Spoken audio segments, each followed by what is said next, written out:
बिस्मिल्लाहिर्रहमानिर्रहीम। नाज़रीन आदाब। असर टाइम्स के न्यूज़ एंड व्यूज़ के प्रोग्राम में आपका खैर मकदम है।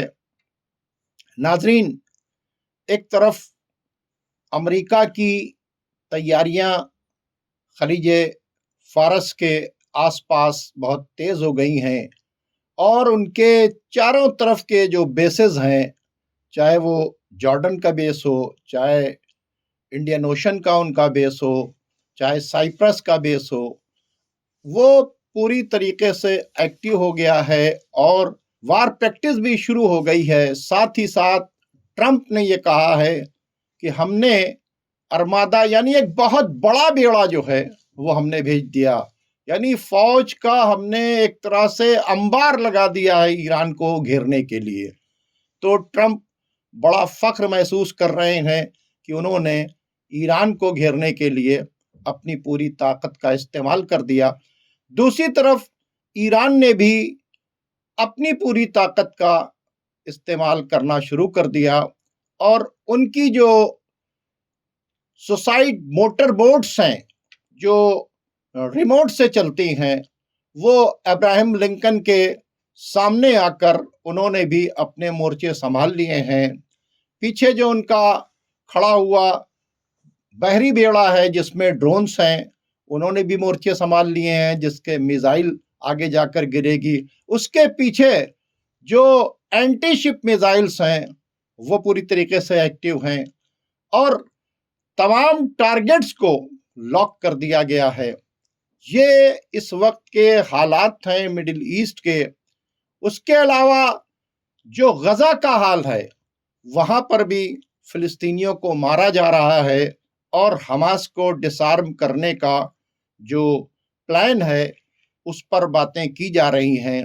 सेटलर्स उसी तरह से फिलिस्तीनियों के घरों को जला रहे हैं और कोई पीस गजा के अंदर नहीं है। दूसरी तरफ आप अगर देखें तो अमेरिका को रशिया ने डायरेक्ट धमकी दी है कि आप ईरान के ऊपर जंग मुसल्लत न करें।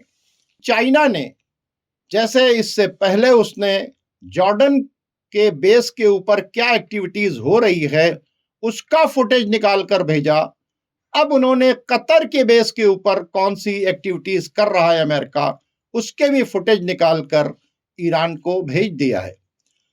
और साथ ही साथ ये तसल्ली दी है कि हम पूरी तरीके से ईरान के साथ खड़े हुए हैं।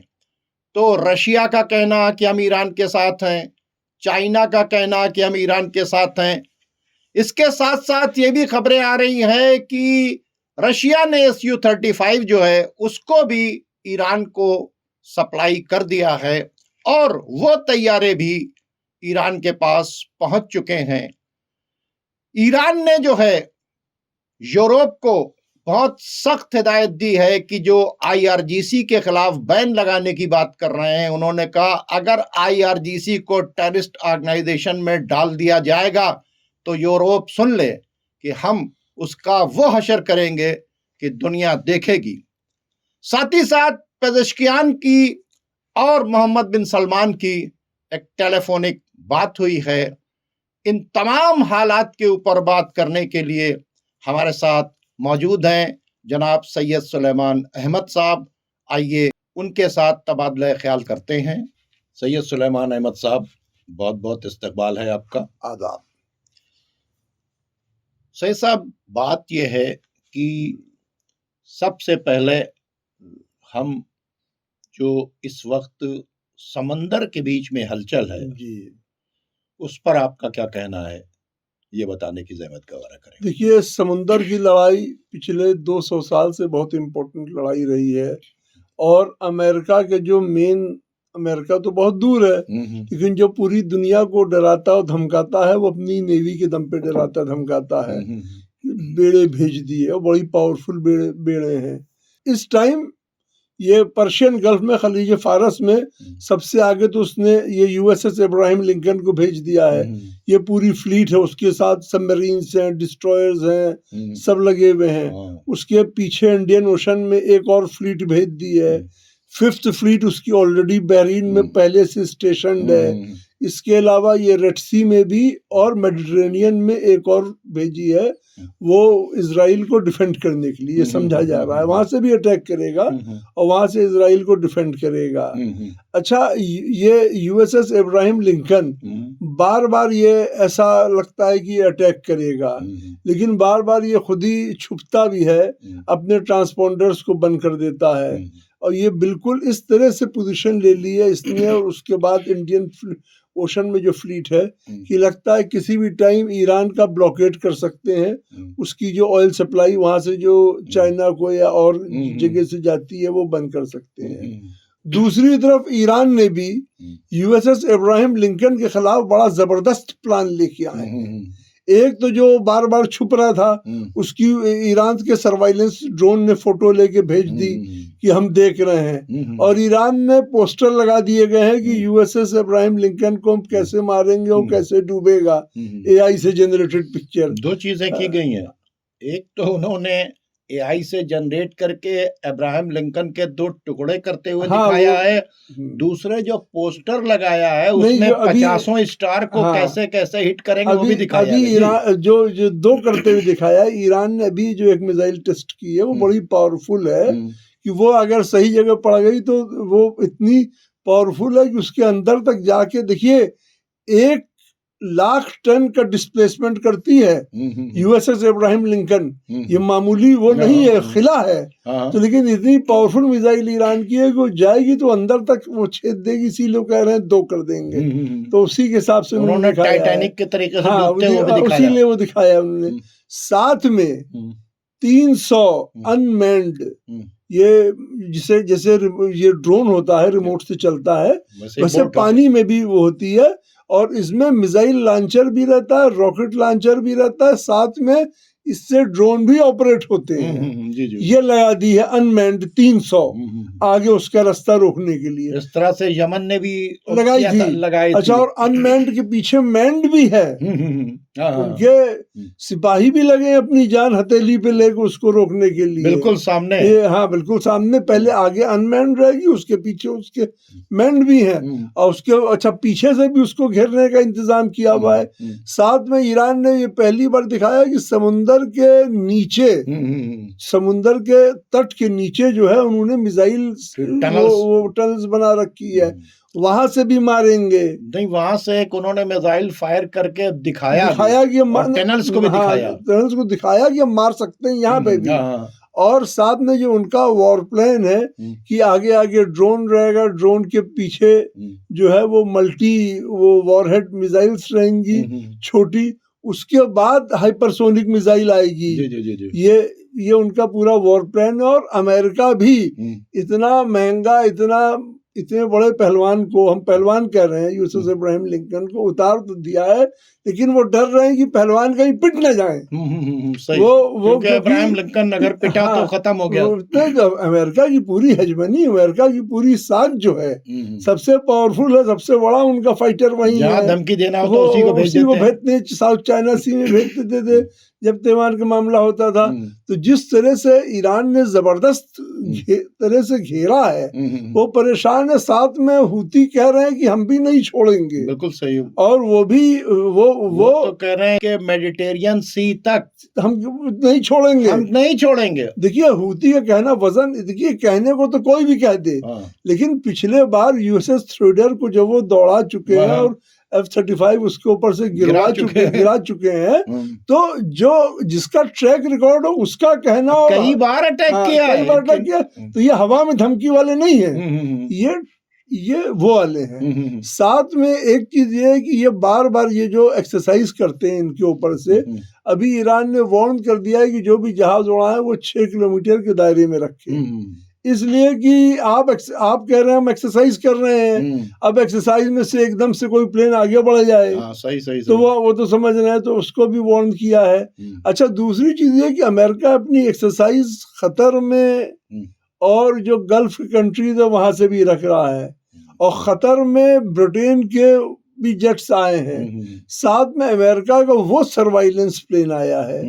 जो पूरे जंग का के आगे का रास्ता देख के इत्तला दे देता एक है। बात ये बताइए, एक तरफ बार बार ईरान ये कह रहा है कि आपका बेस अगर हमारे खिलाफ इस्तेमाल होगा तो हम आपके ऊपर भी अटैक करेंगे। ये जी बिल्कुल क्लियर कट, उसने जी मैप भी डाल दिया, सब कुछ। दूसरी तरफ अमेरिका के साथ मिलकर सऊदी अरब और कतर और यूएई, ये सारे लोग एक साथ प्रैक्टिस भी कर रहे हैं अमेरिका के साथ में, ठीक है। कल भी उन्होंने प्रैक्टिस किया है।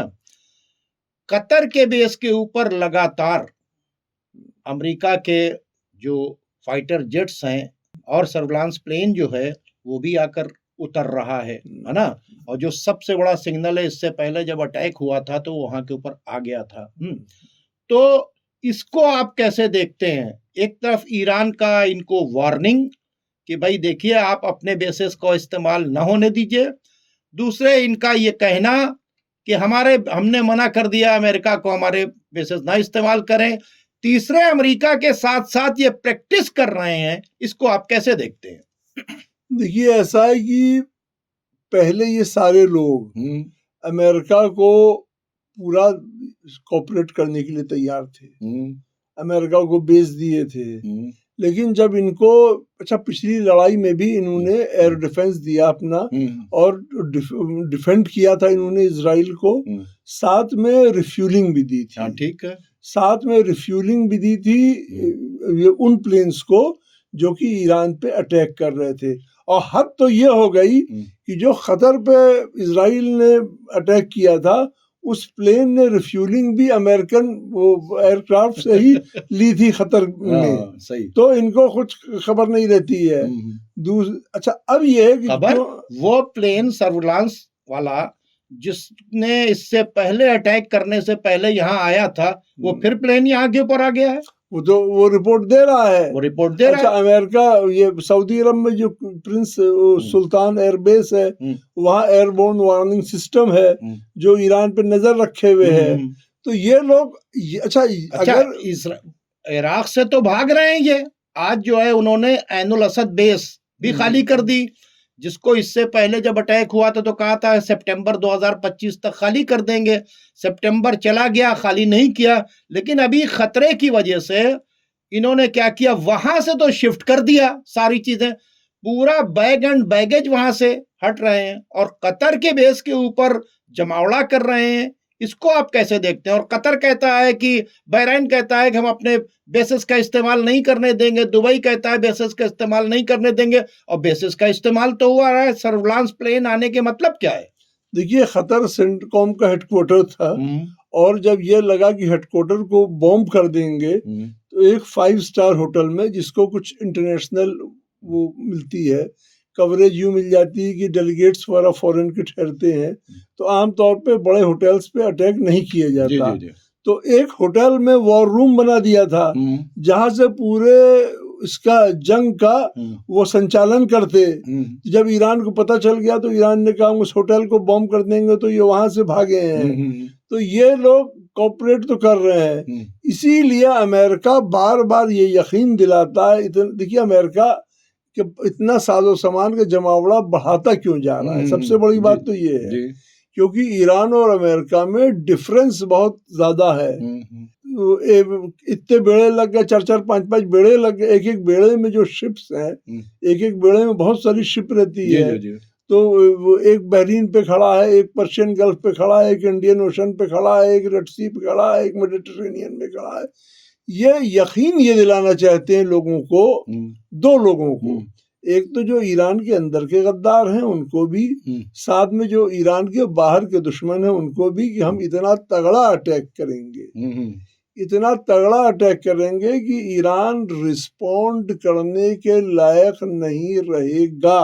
अच्छा, ये इनकी थ्योरी ये रहती है कि अपने घर से आओ और इतनी जोर से मारो कि अगला कुछ कर ना पाओ, जल्दी से चले जाओ। अच्छा, एक बात ये बताइए, कल रात पेजेश्कियान की और मोहम्मद बिन सलमान की टेलीफोनिक बातें हुई और फिर वही प्रपोजल रखे गए जिन प्रपोजल को अब्बास अराक्ची रिजेक्ट कर चुके थे। प्रपोजल क्या आया था? जितना न्यूक्लियर एनरिचमेंट किया है वो हमें दे दो, और न्यूक्लियर बॉम्ब आप नहीं बनाएंगे, इसकी गारंटी दे दीजिए। तीसरी बात यह है कि उन्होंने ये कहा कि जो मिसाइल्स हैं उनका रेंज जो है, जो आप इतनी दूर दूर टेस्ट कर रहे हैं मिसाइल, यानी जिसके रेंज के अंदर इजराइल भी है और अमेरिका भी है, तो वो मिसाइल्स के को आप खत्म कर दीजिए। यानी आप शॉर्ट रेंज मिसाइल रखिए, लॉन्ग रेंज मिसाइल्स मत रखें। फिर इन्होंने ये कहा कि जो आपकी प्रॉक्सीज हैं, यानी हिजबुल्लाह है, हशदल शाबी है, कताइब हिजबुल्लाह है, लश्कर मुख्तार है, हौती है या हमास है, इनका सपोर्ट आप बंद कर दीजिए, ये उन्होंने कहा। और उसके तरफ से अब्बास अराक्ची ने ये क्लियर कट मैसेज दिया था कि तुम्हारी कोई भी शर्त हम नहीं मानेंगे, हम ये कह रहे हैं कि तुम अपने रास्ते रहो, हमें हमारे रास्ते पर रहने दो। अगर तुम नहीं मानोगे तो हम ग्राउंड के ऊपर हैं और हम ऑल आउट वॉर करेंगे। अब्बास अराक्ची की इस बात होने के बाद भी मोहम्मद बिन सलमान ने पेज़ेश्कियान को फोन किया और प्रपोजल की शक्ल में वही चीज रखी, और जिस पे जवाब जो है पेज़ेश्कियान ने कहा कि शराइत रखकर बातचीत नहीं होगी, ये तो बात नहीं है, शर्तों पर झुकाना है। तो वो शर्तें जो पहले अब रखी जा चुकी थी, जिसको अब्बास अराक्ची ने रिजेक्ट किया था, उसको कल पेज़ेश्कियान ने भी रिजेक्ट कर दिया, कहा कि बात शर्तों के साथ नहीं होगी, बात बराबरी के साथ में होगी। तो उन्होंने मोहम्मद बिन सलमान को ये जवाब दे दिया। इसको आप कैसे देखते हैं?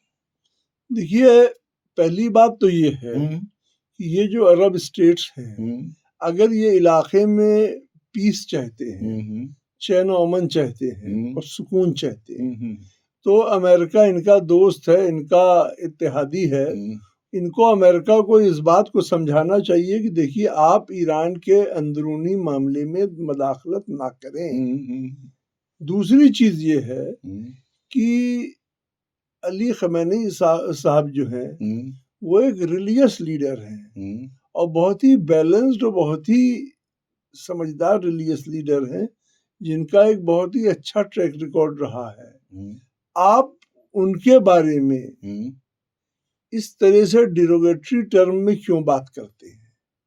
और वो ये इन लोग को कहना चाहिए। किसी ने कहा? किसी ने नहीं कहा। टर्की ने कहा? किसी ने नहीं। दूसरी चीज ने कहा? नहीं कहा। यही तो मैं कह रहा हूँ, नहीं कहा। एक तो बात यह है कि वो रिलीजियस लीडर है, उनके बारे में आप बात तमीज से कीजिए, एहतराम से कीजिए। करने की बातचीत कर रहा है, तब भी नहीं, आप एहतराम से कीजिए। ये तो रिलीजियस मैटर हो गया। प्लस ये है कि जो ईरान का रिजीम है, ये वहाँ की जनता का इलेक्टेड रिजीम है। आप इसको कौन होते हैं चेंज करने वाले? अगर मान लिए बहरीन में और सऊदी अरब में और कुवैत में रिजीम चेंज की बात आ जाए तो अमेरिका करवाएगा। फिर हर जगह रिजीम चेंज अमेरिका की पसंद का होने लगेगा। ये इन लोग जो है वो तंग नजरी है इनकी, जो समझ नहीं रहे। फिर अभी अगर ईरान ना रहेगा तो सारे रिजीम इनके हिसाब से होंगे। तो अमेरिका को ये कहना चाहिए कि देखिए, आप इस रीजन में रिजीम चेंज की जो डिमांड्स हैं उससे बिल्कुल बाहर रहिए। आप आप तो उससे क्यों? ये बताइए कि ये कहना चाहिए, हाँ, लेकिन ये कह क्यों नहीं रहे हैं? सवाल तो ये पैदा होता है। हाँ, ये बात है, ये कह क्यों नहीं रहे हैं? पहली बात तो एक बात ये समझ लीजिए कि ये लोग, पहले तो कहा जाता है कि अलायंस पार्टनर हैं, मोस्ट प्रिफर्ड अलाई हैं। पार्टनर वहाँ होती, पार्टनरशिप वहाँ होती है। अरे OIC में भी तो है ये। हाँ, लेट मी कंटिन्यू। पार्टनरशिप वहाँ होती है जहाँ बराबरी हो। ये प्रजा का दर्जा रखते हैं, ये राजा और प्रजा का दर्जा रखते हैं। अमेरिका राजा, ये प्रजा है। वो जो डिक्टेट दे देता है ये कर लेते हैं। ये पार्टनरशिप मैं तो नहीं मानता हूँ इसको। मैं पूछ रहा हूँ कि OIC का जी एक बयान भी ना आना। और ईरान को जो कुछ सफर करना पड़ रहा है, उसकी बुनियादी वजह यह है कि अगर ईरान क़िबला अव्वल की आज़ादी या फ़िलिस्तीन की आज़ादी की बात नहीं करता, तो ईरान को यह सफ़र नहीं करना पड़ता। ठीक है, क़िबला अव्वल ईरानियों का तो है नहीं, तमाम मुसलमानों का है। मुस्लिम कंट्रीज के रहनुमाओं के पास फोर्स भी है, सब कुछ है, सारी चीजें हैं। तो जो क़िबला अव्वल को बचाने की लड़ाई लड़ रहा है, उसको एलिमिनेट करने की बातचीत की जा रही है, उसको मारने की बातचीत की जा रही है। ना इमाम काबा वहां से बोल रहे हैं, क्या इमाम काबा की जिम्मेदारी नहीं है कि वो क़िबला अव्वल को बचाने का मूवमेंट करें? क्या टर्की की और तमाम मुस्लिम हुक्मरानों की जिम्मेदारी नहीं है कि वो छोड़ दिए फ़िलिस्तीन को, क़िबला अव्वल को बचाने की बात ना करें? आखिर ईरान क्या कर रहा है? लड़ाई क्या है? क़िबला अव्वल को बचाने और फ़िलिस्तीन को आज़ाद कराने की। फ़िलिस्तीन की ज़मीन पर कब्जा किसने किया? सब जानते हैं कि फ़िलिस्तीन की ज़मीन के ऊपर इजराइलीज़ ने कब्जा किया, यूरोप ने उनको कब्जा कराया। ठीक है, तो वो किसी का कब्जा छुड़ाने की बात कर रहे हैं, बैतुल मुक़द्दस की दिफा की बात कर रहे हैं, जिस बैतुल मुक़द्दस को गिराने का ऐलान इजराइल के तरफ से कर दिया गया है। कल हमने आपके साथ में डिस्कस किया है कि जो उनके 4 मेन एडवाइजर्स थे, उसमें से 3 ने ये कहा कि वक्त आ गया है कि इसको गिरा के खत्म करो, ग्रेटर इजराइल बनाने की बातचीत कर रहे हैं।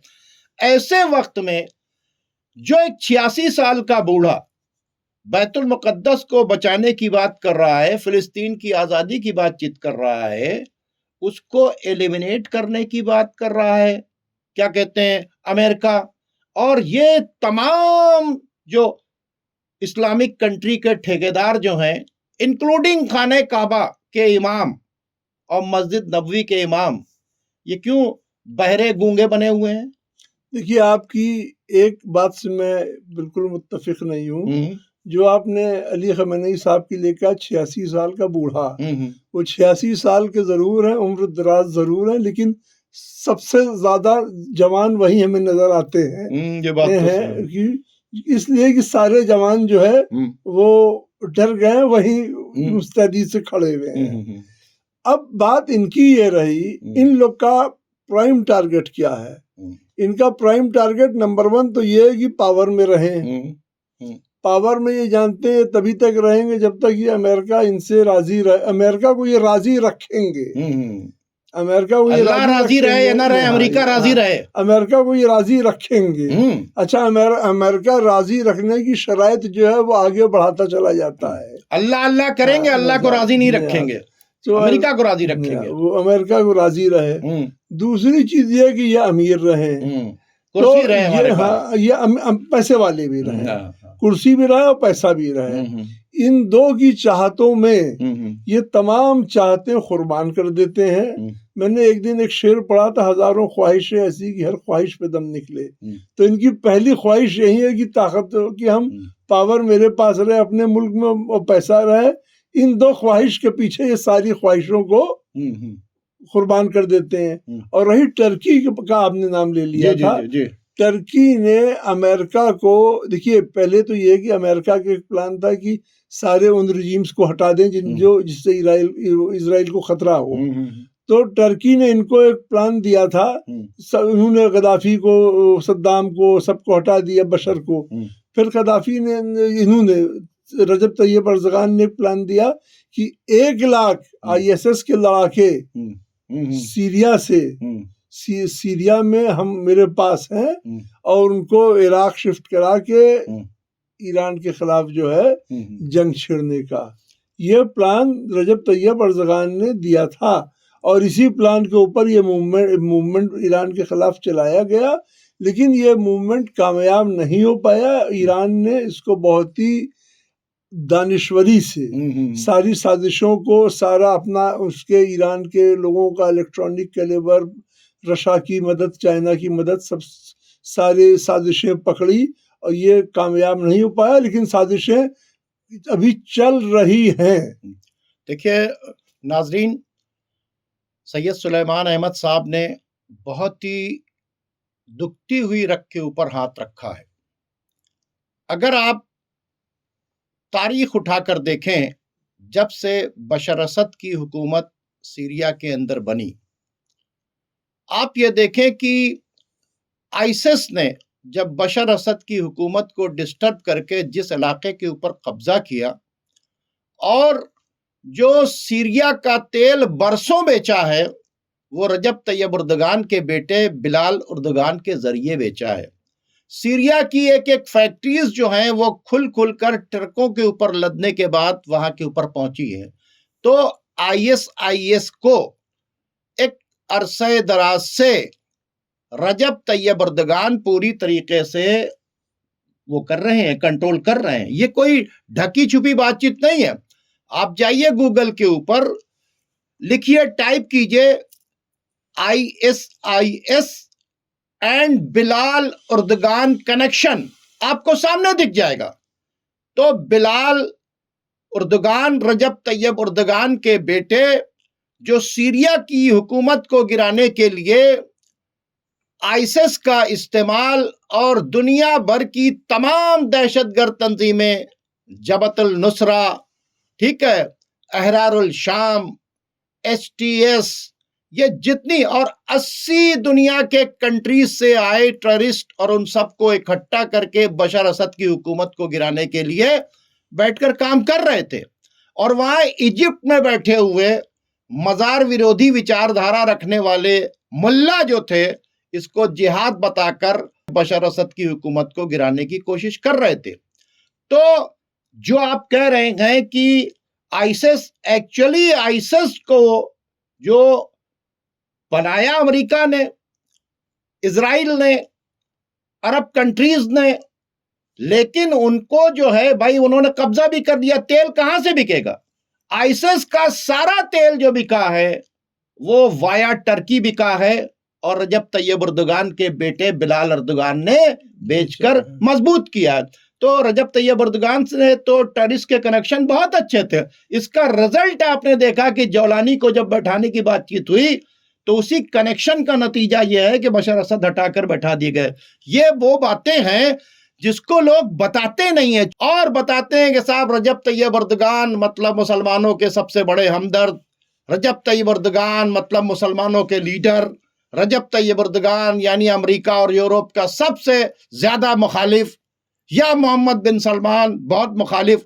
आप इन सब का रोल दिए, या कतर का, टर्की का, सऊदी का सबसे डर्टी रोल है सीरिया की हुकूमत को गिराना और इजराइल को फायदा पहुंचाना और फिलिस्तीन की सप्लाई लाइन को काटना, हिजबुल्लाह की सप्लाई लाइन को काटना, फिलिस्तीन के और बैतुल मुकद्दस की आज़ादी की मिशन को कमज़ोर करना।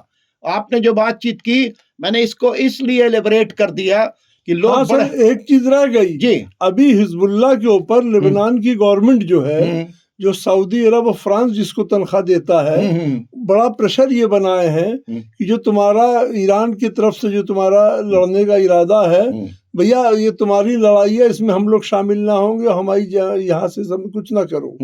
यानी मतलब हमारे यहाँ से कुछ मत करो, है ना। जैसे उसने पक्का कर लिया है कि बशर असद की हुकूमत गिरा के जौलानी ने कह दिया कि हमारे तरफ से इजराइल को कुछ नहीं होगा, एक गोली नहीं चलेगी। वैसे ही ये चाहते हैं कि हिजबुल्लाह भी जो है वो लेबनान को गारंटी दे दे कि इजराइल को हम अटैक नहीं करेंगे, बिल्कुल खामोश बैठे रहे, है ना। वैसे ही इराक की गवर्नमेंट पर प्रेशर बिल्टअप कर रहे हैं कि हशदल शाबी जो है वो अमेरिका के खिलाफ और इजराइल के खिलाफ कोई एक्शन नहीं करेगी, क्योंकि इससे पहले हशदल शाबी ने तमाम उनके रॉकेट्स आकर जो है इजराइल के अंदर गिरते थे। तो कुल मिलाकर आप देखें हर जगह रोल तो इनका ही नजर आ रहा है, हाँ? और एक साथ मिले हुए हैं कतर भी, रजब तैयब उर्दगान यानी कतर है, सऊदी अरब है, एमबीबीएस एक दूसरे से पूरी तरीके से जुड़े हुए हैं। इनसे बेहतर तो चाइना है, जिसने अपने 16 ट्रांसपोर्ट प्लेन्स भेजकर वहां पर उन्होंने एक डिफेंस सिस्टम दिया। इससे लाख गुना बेहतर तो वो है जो जंग में उलझा हुआ है पुतिन, हाँ। जिसने पुतिन ने कल कहा कि अगर ईरान के ऊपर अटैक किया गया तो बर्दाश्त नहीं होगा, हम खड़े हैं, इतना कहना ये अरे भारत ने भी यूएन ह्यूमन राइट कॉन्फ्रेंस में हाँ, ईरान के खिलाफ, ईरान के फेवर में वोट दिया। हाँ, लेकिन ये लोग साइलेंट खड़े रहे, साइलेंट खड़े, ये एब्सटेन कर गए। तो हमारा कहने का मकसद ये है कि एक और रिपोर्ट आ रही है, जो रशिया के एक मिनिस्टर हैं, उन्होंने इस वक्त कहा है कि ईरान को ऐसे वक्त में जब उसको चारों तरफ से घेरा जा चुका है, उसको अपना न्यूक्लियर टेस्ट कर देना चाहिए। इस न्यूक्लियर टेस्ट की वजह से ही ईरान महफूज रहेगा, ये उन्होंने कहा। और कुछ धमाके भी सुनाई दिए गए ईरान के अंदर, इसको आप कैसे देखते हैं? देखिए, धमाके पाराचीन में सुनाई दिए गए एक दिन पहले, और इससे पहले भी कई धमाके हुए थे ईरान में, इजराइल में भी हो चुके हैं। और जो रशिया के मिनिस्टर की राय है वो मेरी नजर में बिल्कुल दुरुस्त राय है। देखिए, दुनिया में ईरान अगर टेस्ट नहीं करेगा तो हिस्ट्री फिर जो है, एटम बम इंसानियत के लिए खतरा है, लेकिन वो एटम बम भी खतरा है जो अमेरिका में रखे हुए हैं, और वो भी हैं जो अमेरिका के एलाइज नेटो कंट्री और इजराइल में रखे हुए और हैं। अगर एटम बम के वजह से वो अटैक नहीं करेंगे ईरान के ऊपर, हाँ, तो ये सेफ्टी के लिए भी काम आएगा। तो इसलिए इसको, तो जो रशिया ने बयान दिया है, इसको आप कैसे देखते हैं? नहीं, उसमें दानिश्वरी है भाई, वो बहुत तजर्बेकार लोग हैं, वो इतने सुपर पावर रह चुके हैं, अभी जंग में इन्वॉल्व है। तो देखिए, ईरान ने उनके यहाँ शाहिद ड्रोन की पूरी फैक्ट्री लगाई है, वहां 500 ड्रोन पर डे जो बन रहे हैं, और उस शाहिद ड्रोन ने यूक्रेन में की जंग में रशिया की पूरी मदद की है। फिर वो नेटो से और अमेरिका से लड़ चुके हैं, सबकी माइंडसेट जानते हैं, वो तजर्बेकार की राय है। वो बहुत अच्छी बात कह रहे हैं। अभी तो जो चाइना ने FBI का पूरा डाटा हैक किया है जी, और उसमें ये बहुत बड़ा कमाल का काम किया है। ये 3-4 साल से कर रहा था। कौन? चाइना। यानी FBI के पास जो भी डाटा था, अमेरिका बहुत परेशान है, उसको इन्होंने हैक किया कि इनकी आपस में क्या बातचीत होती थी, इजराइल के साथ क्या बात होती थी, अमेरिका के और इनके तमाम एक्सपर्ट्स की क्या बातें होती थी, वो डाटा भी हैक किया है। और साथ में आप देखिए कि वो पिक्चर भी खींच कर भेज रहा है। तो चाइना के पास जो कुछ है वो भेज रहा है, रशिया के पास जो कुछ है वो भेज रहा है। ये मुस्लिम कंट्रीज के रहबरान ये भी नहीं कह सकते कि वो जो बैतुल मुकद्दस की आजादी के लिए मूवमेंट चला रहे हैं, वो खामनाई साहब जो हैं वो तमाम मुसलमानों के लीडर हैं, आप उनको एलिमिनेट करने की बातचीत मत कीजिए। इतना सा भी बयान नहीं आ रहा है, इसे आप कैसे देखते हैं? देखिए, पहली चीज तो जो डेटा लीक, ट्रम्प साहब तो हर चीज खुद ही बयान कर देते हैं। अभी ट्रम्प साहब ने बयान किया कि जो रजब तैयब अर्ज़गान ने जब ये जो प्लान दिया था, ये 1 लाख ISIS वाले आतंकवादी वाला, ये उन्होंने फ्रांस के लीडरशिप से डिस्कस किया था। तो फ्रांस की लीडरशिप ने इस पे रजामंदी और अच्छा प्लान बताया था, तभी उन्होंने खुद ही बता दिया। तो वो राज तो यूं ही नहीं रखते। और रही बात की अली खamenei साहब की, इनसे नाराजगी यही है। देखिए, ऐसा है कि एक वो कहा जाता है कि हम फेल हो गए, कोई बात नहीं, पड़ोसी कैसे टॉप कर गया, तो हम तो फेल होते रहेंगे, पड़ोसी को भी पास न होने देंगे। चूंकि आलम इस्लाम में इस वक्त लीडर की लीडरशिप वही लीडर आ रही है। जो कॉमन मैन है वो लीडर मान रहा है खामनाई साहब को। देखिए, हम तो लीडरशिप की रेस में दौड़े नहीं रहे हैं। हम तो दौड़ ही नहीं रहे हैं। हम तो बगैर दौड़े बैठे हुए हैं, और डंडा लेके बैठे हुए हैं। जो मेरी टीम का आदमी दौड़ रहा है, उसके चाहते हैं कि हम डंडे से उसको पैर फंसा के गिरा दें। बहुत अच्छी बात आपने की। क्योंकि सलमान साहब, टाइम खत्म हो गया है। तो नाज़रीन, हालात बद से बदतर हैं, और जिसे कहना चाहिए हुज्जत तमाम हो चुकी है। प्रपोजल आया अमेरिका का, उसको ईरान के तरफ से रिजेक्ट किया जा चुका है। ट्रंप ने जो झूठ बोला कि ईरान से हमारी बातें चल रही हैं बैकडोर से, ईरान ने उसको बता दिया कि ट्रंप झूठ बोल रहा है, हमारी उससे कोई बात नहीं चल रही है।